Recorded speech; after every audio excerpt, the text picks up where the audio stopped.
ಅಂದರೆ ಈಗ ಒಂದು ಕೆಲವೊಂದು ಆಡಿಯೋಗಳು ವೈರಲ್ ಆಗಿತ್ತು, ಒಂದು ವಿಡಿಯೋಗಳು ಕೂಡ. ಆತನೇ ಒಂದು ಹೇಳ್ಕೊತಾನೆ, ಹೌದು ನಾನು ನೀನು ದುಡಿಯುವಂಥ ಎಲ್ಲ ದುಡ್ಡು ನನ್ನ ಅಕೌಂಟ್ಗೆ ಬರಬೇಕು, ಜೊತೆಗೆ ನಾನು ಹೇಳ್ದಂಗೆ ಕೇಳಬೇಕು, ಜೊತೆಗೆ ನಾನು ಸಂಸಾರ ಮಾಡ್ತೀನಿ ಮುಂದಕ್ಕೂ, ನಾನು ಜವಾಬ್ದಾರಿ ಅಂತ. ಅದಿಲ್ಲಿ ಯಾರೋ ಒಬ್ಬರು ಮಧ್ಯಸ್ಥಿಕೆ ವಹಿಸಿದ್ರು ಅನಿಸುತ್ತೆ ಒಂದು ಆಡಿಯೋದಲ್ಲಿ. ಸರ್ ಇದು ಗಲಾಟೆ ನಡೀತಿರೋದು ಮಾರ್ಚ್ 31ನೇ ತಾರೀಕು ಸರ್. ಅಲ್ಲಿವರೆಗೂ ಸಾರಿ ಏಪ್ರಿಲ್ ಅಲ್ಲ, ಆ ಜಗಳ ಅದು ಬಟ್ ಕನ್ಫರ್ಮ್ ಆಗಿದ್ದವನು 31ನೇ ತಾರೀಕು, ಮಾರ್ಚ್ 31ನೇ ತಾರೀಕು ಅವನು ಹೇಳಿದ್ದು. ಅಲ್ಲಿಂದನೂ ಬರೀ ಇದೇ ನಡೀತಿದೆ. ನಾನು ಆವಾಗಲೇ ಕಂಪ್ಲೇಂಟ್ ಅವ್ನಿಗೆ ಹೇಳಿದ್ದೆ, ನಾನು ಬ್ರೇಕಪ್ ಅಂತ ನೀನು ನನಗೆ ಒಂದಿನ ಮೋಸ ಮಾಡಿದೆ ಅನ್ಕೋ, ತುಂಬ ನಂಬಿದ್ದೀನಿ ನಿನ್ನನ್ನು, ಒಂದಿನ ನೀನು ನನಗೆ ಮೋಸ ಮಾಡಿದ್ರೆ ಇದು ದೊಡ್ಡದಾಗೇ ಹೋಗುತ್ತೆ, ನಾನಂತೂ ಸುಮ್ಮನೆ ಬಿಡಲ್ಲ ನಿನ್ನನ್ನು. ಯಾಕಂದರೆ ನನ್ನ ಜೀವನ ಬೇರೆಯವ್ರ ಜೊತೆ ಇರ್ತಿತ್ತೇನೋ, ನೀನು ಯಾಕೆ ಬಂದು ಎಲ್ಲನೂ ಹಾಳು ಮಾಡಿದೆ ನನ್ನ ಜೀವನದಲ್ಲಿ. ಸೊ ನಾನಂತೂ ಸುಮ್ಮನೆ ಬಿಡಲ್ಲ ಆವತ್ತಿನ ದಿನ ಅಂತ ಅವ್ನು ನನಗೆ ಮುಂಚೆನೇ ವಾರ್ನ್ ಮಾಡಿದ್ದೆ. ಸೊ ಅದ್ರ ತಕ್ಕನಂಗೆ ನಾನು ಇವಾಗ ಕಂಪ್ಲೇಂಟ್ ಕೊಟ್ಟಿದ್ದೀನಿ. ಅಂದರೆ ಕೊನೆಯದಾಗಿ ಯಾವತ್ತು ಭೇಟಿಯಾಗಿರಿ ಲಾಸ್ಟು? ಆಮೇಲೆ ಆ ಒಂದು ಸಂದರ್ಭದಲ್ಲಿ ಏನು ಮಾತಿನ ಚಕಮಕಿ ನಡೀತಾ ನಿಮ್ಮಿಬ್ಬರ ಮಧ್ಯೆ? ಇಲ್ಲ ನೀವು ದೂರು ಕೊಡ್ತೀನಿ, ನನಗೆ ಈ ಥರ ಅನ್ಯಾಯ ಆಗ್ತಿದೆ ಅಂತ ಅಂದರೆ ಅವ್ರಿಗೆ ಇನ್ಫಾರ್ಮ್ ಮಾಡಿದ್ರಾ?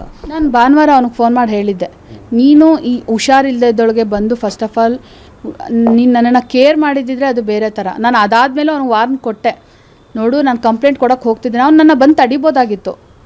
ಅವ್ನಿಗೆ ಅಹಂಕಾರ, ಅಯ್ಯೋ ಇವಳೇನು ಮಾಡ್ಕೋತಾಳೆ, ಇವಳ ಕೈಲಿ ಏನಾಗುತ್ತೆ, ಇವಳಿಗೆ ಜಾಸ್ತಿ ಧೈರ್ಯ ಇಲ್ಲ, ಹಂಗೆ ಹಿಂಗೆ. ಏನು ಧೈರ್ಯ ಬೇಕು ನನಗಾಗಿರೋ ಅನ್ಯಾಯನ ನಾನು ಹೇಳ್ಕೊಳಕ್ಕೆ ನಂಗೆ ಧೈರ್ಯ ಬೇರೆ ಬೇಕಾ? ಆಗಿರೋ ನೋವಂಥದ್ದು ಸಾವಿನ ಮೆಟ್ಲು ಹತ್ತು ಬಂದಿದ್ದೀನಿ ಅಂದರೆ ಅಷ್ಟು ಧೈರ್ಯ ಇಲ್ಲದೆ ಯಾವನೂ ಸಾಯೋಕ್ಕೆ ಹೋಗಲ್ಲ. ನಿನ್ನ ಆ ಥರ ಅವನು ಅದೊಂದು ನೆಗ್ಲಿಜೆನ್ಸಿ. ನಾನು ಅಂದ್ರೇ ಹಂಗೆ ಈಗ ಒಂದು ಕೆಟ್ಟ ರೀಸನ್ ಏನಪ್ಪ ಕೊಡ್ತಾನೆ ಅಂದರೆ, ನೀನು ದಪ್ಪ ಇದೆಯಾ, ನೀನು ಮೀಡಿಯಾಗೆ ಹೋದೆ ಅಂತ ಅನ್ಕೋ, ಅದನ್ನು ಹಾಕಿದೆ, ಅದು ಇದೆ ಸಾಕ್ಷಿ. ನೀನು ಮೀಡಿಯಾಗೆ ಹೋದೆ ಅನ್ಕೋ, ನೀನು ಅದು ದಪ್ಪಗೆ ಝೂಮ್ ಮಾಡಿ ತೋರಿಸ್ಬಿಡ್ತಾರೆ, ಅಸಹ್ಯವಾಗಿ ಕಾಣಿಸ್ತೀಯಾ, ಇವನಿಗೆ ದಪ್ಪಕ್ಕಿರೋ ಹುಡುಗಿನೇ ಬೇಕಂತ ಜನ ನಿನ್ನನ್ನೇ ಆಡ್ಕೋತಾರೆ, ನಿನಗೇ ಬೈತಾರೆ, ನನಗೆ ಯಾರು ಏನು ಅನ್ನಲ್ಲ, ಈ ಥರ ದುರಹಂಕಾರ ಮಾತುಗಳೆಲ್ಲ ಆಡ್ದ.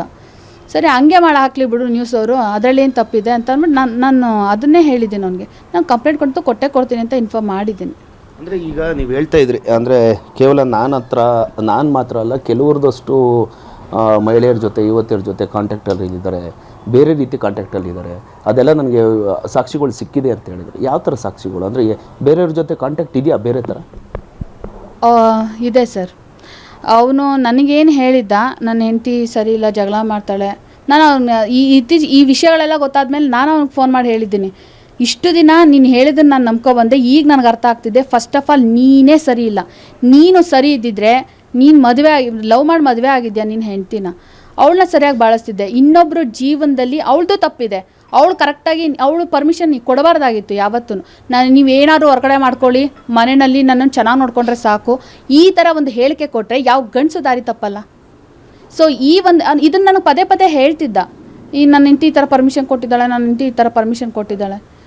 ಅವಳು ಆ ಥರ ಮಾಡಿದ್ದಕ್ಕೆ ತಾನೆ ಅವಳು ಕರೆಕ್ಟಾಗಿ ಹಿಡ್ಕೊಂಡು ಯಾರ್ಯಾರ ಜೊತೆ ಏನೇನೋ ಹೆಂಡತಿ ಅಂತ ಅಂದ್ಬಿಟ್ರೆ ಮನೇಲಿ ಇದು ಬಿಡೋದಲ್ಲ. ಅವನೇನು ಮಾಡ್ತಾನೆ, ಅದು ಅರ್ಧಾಂಗಿ ಅಂತಾರಲ್ವ, ಅವನೇನು ಮಾಡ್ತಾನೆ, ಹಿಂಗೆ ಗಮನಗಳು. ಇವಾಗ ನಾನು ಗಮನಿಸ್ಲಿಲ್ವ, ನಾನು ಅಷ್ಟು ನಂಬಿದ್ದಕ್ಕೆ ನನಗೆ ಆ ವಿಷಯಗಳೆಲ್ಲ ಗೊತ್ತಾಗಿದ್ದು.